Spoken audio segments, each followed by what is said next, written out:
স্বাধীনতা দিবসে জাতির শ্রেষ্ঠ সন্তানদের প্রতি রাষ্ট্রীয় অভিবাদন। দেশের প্রশ্নে সবাইকে এক কাতারে দেখতে চায় আপামর জনগণ। সমতার ভিত্তিতে, একটা ন্যায্যতার ভিত্তিতেই বাংলাদেশ গড়ে উঠবে, এইটাই আমরা চাই। একটি গণতান্ত্রিক বাংলাদেশ প্রতিষ্ঠিত হোক, যে বাংলাদেশে মানুষ কথা বলতে গিয়ে কথা বলতে পারবে। সামনে একটা সর্বতোভাবে সুন্দর একটা দেশ গড়ার আশা করি। নির্বাচন নিয়ে প্রধান উপদেষ্টার বক্তব্য অস্পষ্ট বললেন মির্জা ফখরুল। যারা ৭১-২৪ আলাদা করতে চায় তাদের উদ্দেশ্য সৎ নয়, মন্তব্য নাহিদ ইসলামের। অত্যন্ত অস্পষ্ট কথা। ডিসেম্বর থেকে জুন ৬ মাস, সুতরাং এতে কোনো রোড ম্যাপ দেওয়া হয়নি। ২৪-এর গণ অভ্যুত্থানের মধ্য দিয়ে ৭১-এর যে স্পিরিট সেটি পুনর্জীবিত হয়েছে। বলে যারা এটাকে আসলে পরস্পর বিরোধী বা মুখোমুখি করে দাঁড়া করাচ্ছে তাদের উদ্দেশ্য অসৎ।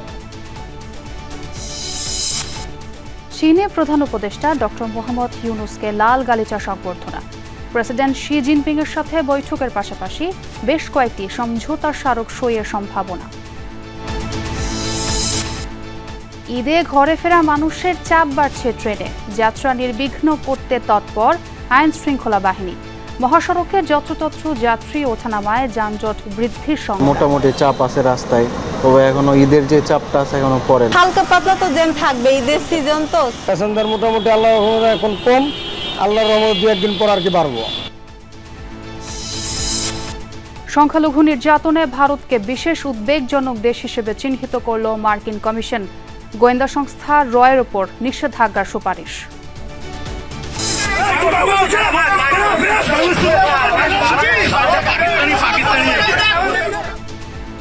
ভারতের চ্যাংরাবান্ধায় এক বাংলাদেশিকে হেনস্থা। ছেলেকে না নিয়েই ফিরে এসেছেন আজাদুর রহমান।